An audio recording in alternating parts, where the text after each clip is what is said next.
AI. Do you reckon it's going to have an impact on our work? Yes, it will be. Uh, it will be. It will definitely be. Yep. It's going to have So, a mass. Reality is going to have a massive impact on what we do. The way that yeah. it's developing, and it's developing so quickly. I mean, you can use it in a text-based system like ChatGPT, and you can get it to do stuff for you. Um, the of course the next movement is things like Midjourney, Dall-E, and those sort of programs. I mean, we had Twin Motion, where we'd export our models to Twin Motion. We'd add a few people, they'd walk around, they'd look a lot cooler. Yes. But the next step is where we can get AI embedded into our CAD software, into our BIM software, and you say, okay, can you render this for me? Yeah, and also, do you remember, Zaha Hadid architecture? They do all the curve. She did all the curve lines to make it. Hmm. So I think Dall-E could do it if there is a reference of Zaha Hadid architectural styles, and because to think like Zaha Hadid is quite difficult, but if we feed enough informations to AI, and AI could replicate even Zaha Hadid. Maybe AI could replicate if if we can feed enough information to AI. AI can generate a front right, Mies van der Rohe, IMP that we discussed about earlier, and yeah, it is quite interesting. So maybe it might not be functional at this point because architecturals requires like building code and a lot of compliance for the spaces. However, as an architect, we use the AI technology as a reference, and we can also start, from the form reference, and we can start building or creating our architectures from that. That should be it, right? But if you could get the rendering engine to take over the difficult job of applying textures and sunlight and people and furniture and the lighting of the model, which is really the long part.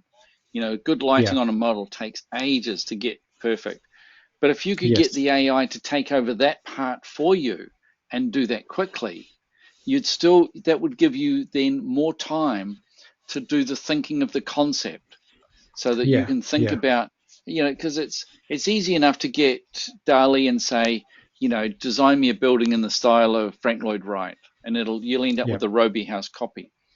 But what we Hmm. need to do is I think we're going to need to teach our students not how to compete with AI, but how to use Hmm. AI in our design so that we can guide the AI to generate the ideas that we have.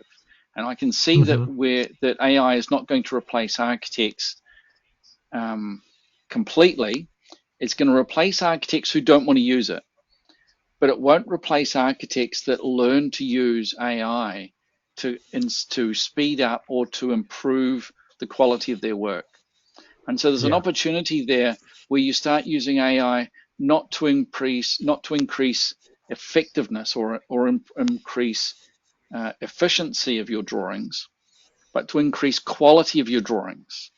I mean, it might be possible to get AI to check your drawings to ensure that you've covered all of that building code stuff.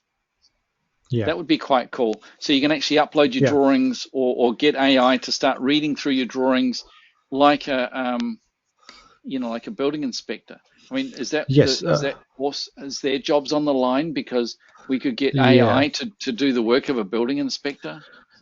There are some people, some companies have started doing automated code checking.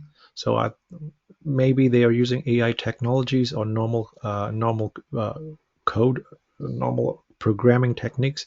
I'm not so sure, but they started doing automatic code checking. I think in New Zealand also there is one. If I'm not wrong, they are starting in Christchurch. or I'm not so sure, in maybe Napier, district council, they're trying to for automated code checking. So because I think 2 months ago, no, not 2 months ago, in November 2023, when I was preparing for a research paper, and I read that on in academic journals, and one of New Zealand town council is using automated code checking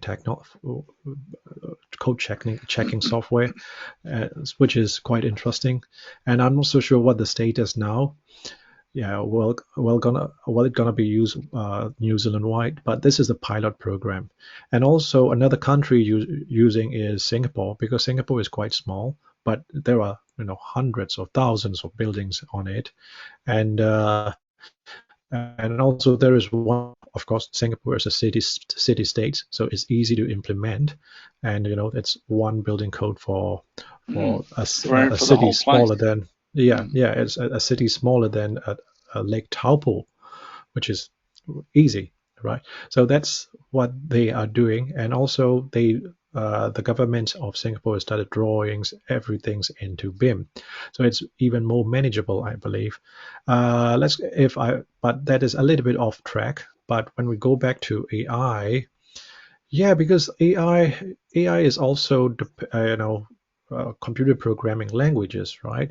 So Well, so if I keep getting, so yeah. I've got a lot of movies stored on Amazon Hmm. S3, and I keep getting emails from Amazon saying, "Hey, we're running lessons on how," because AI, Amazon have got a large computer. So if you use Amazon for storing all your stuff, Amazon have the ability to create virtual machines. So you can Yeah. actually log into their virtual machine and use massive machinery to do your work. But now they're offering the service of building AI into your products. So you can build the Hmm. front end for your product, and Yeah. Amazon can do all the grunt work with the AI, and it's all Hmm. cloud based. So it's just Hmm. massive. And I think that when we do our paper on virtual, what is it, virtual design and construction, Yes. is that what it was called? VDC. Yeah. They call it Oh, short and VDC. Yeah. And mm. yeah. And So also that Singapore is paper now. we have to Yeah. teach how we're going to Yeah. use AI in the future. And I think a few years ago, Singapore did VDC, and there is a diploma. There's a diploma in VDC, and after that, now they are starting to do it IDD. Have you heard about the integrated design and delivery? So VDC Oh, I have diploma. heard of that. Yeah, it's more. It's also including the procurement style, and so it is VDC diploma. After that, they say IDD. So I feel like people are There's not there's too never many ending learning. Yeah, there's too many too much. TLAs as far as I'm concerned. Yeah, yeah, yeah. Oh well. For those people But who are yeah. listening who don't know my joke, a TLA is a three-letter abbreviation, and I think there are Mhm. too many of them. Everything's got a Yeah, three-letter abbreviation or a I three-letter think our acronym. podcast is a bit more quite deep on the technologies and the technical stuff. So in 2000 last year November, when I submit for the my research was it abstract, and the reviewer said, "Hey Ethan, after that reviewer came back she has reviewed everything, and she approved me, and one point she told me, hey, your research abstract has a lot of abbreviations, but for me, these abbreviations like BIM or VDCs are quite normal. It's like a Mm. daily spoken English. But I didn't notice that it is challenging for somebody. It is very Somebody. challenging, and I really don't like Yeah. having too many of those abbreviations when I'm reading Yes. something, because Yes. it means that your brain has to actually translate those into something that it can understand, Yeah. which goes against simplicity in Edward de Bono's sense. So let's get back on track. So we were talking about AI. I do think it's changing. I mean, it's changing by Yes. the week. You watch something Yeah. this week on YouTube, next week there's something even more advanced happening. And if we don't Yeah. teach our students to start thinking about it, Hmm. we, I think, are doing them a disservice. And we do have a paper where we can do it, the VDC, Yeah. so we have Yeah. an opportunity to do something about it. But it's staggering when I see what's going on. But I think what we need to teach is we need to teach our students to harness the AI, but to Hmm. make sure that they are leading the design, not Yeah. waiting for AI to do it, not sitting there typing like a chat GPT command, oh, design me a building in the style of Zaha Hadid and please produce all the drawings as well. That's not the way that we need to be using it. Hmm. Yeah. That's agree. Yeah. Well, we now we just talk about how how we want to use AI, and also for the regulatory point of view. Maybe I think in the we've covered. futures, the building regulations will regulators will be using the AIs to do the code checking. Yeah, Absolutely, and I totally agree. I think another things we talk about, we can think about the, what is it, Google, not Google, Apple Mm, Glass, or or Microsoft Studio HoloLens, Pro or or something, I forget what it's called. HoloLens or something like that. Maybe we put the building inspectors will go to the site and check the site with these glasses, and okay, this area might have moisture content. There is a crack or something like that. It could happen in the AI technology as well. What do you think? Well, there's already people that can go to the building site with something Yeah. like an iPhone, and Hmm. they can do the augmented reality, and they can get their Yeah. iPhone and they can look at the steel details and they can go, it's not at the correct level. Why isn't it? It's 10 mils out. Why is it 10 mils out? And they can Yeah. do that now. So if they can do that now, what's the future? Is the future really the Apple, the Apple goggles that where Yeah. the building inspector will actually look at it and go, wait a minute, your BIM model had that slightly different. And then there's Yeah. the problem that, I mean, there's that whole BIM problem of, if the contractor Yeah. wants to move that beam 10 millimeters, is it his job to Oh, update the BIM model, or is it the architect's job to update the BIM model? mhm. Another things, another use of BIM I just remember is, in Singapore, there is a HDB, Housing Development Board. They built state housing in Singapore, and state housing is very common in Singapore. 80% of the people are living in the state housing. So the government own the land anyway. So this HDB projects, they install CCTV.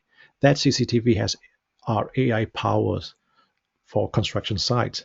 So if a workers has high vis, no zip, then it will alert this workers as no, violate the safety regulations or something like that. If the workers take out his helmet, is there, if for example, like an excavator use cross somewhere, it shouldn't cross that path.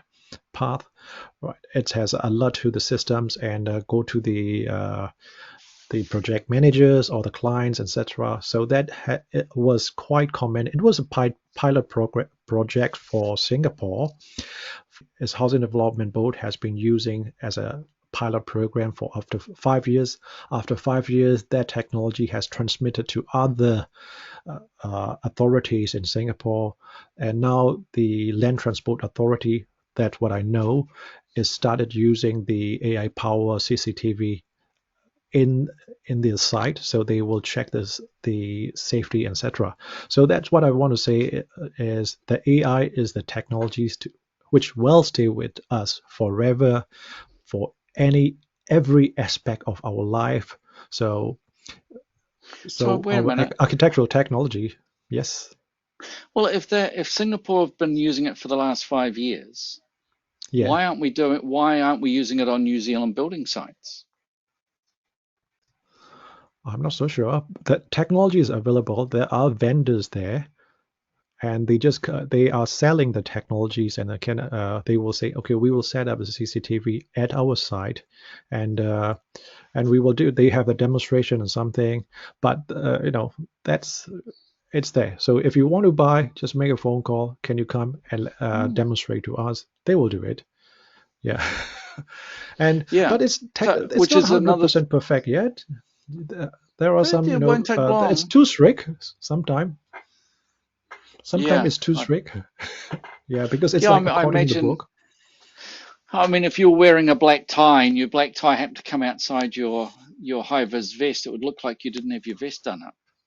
Yes, and And then so a you've lot got to will be. stand out to all Yeah. the parties. So Well, that is your tie sometimes it's shouldn't too be strict. flapping around in the breeze because that's a safety hazard anyway. So bad Yeah, example.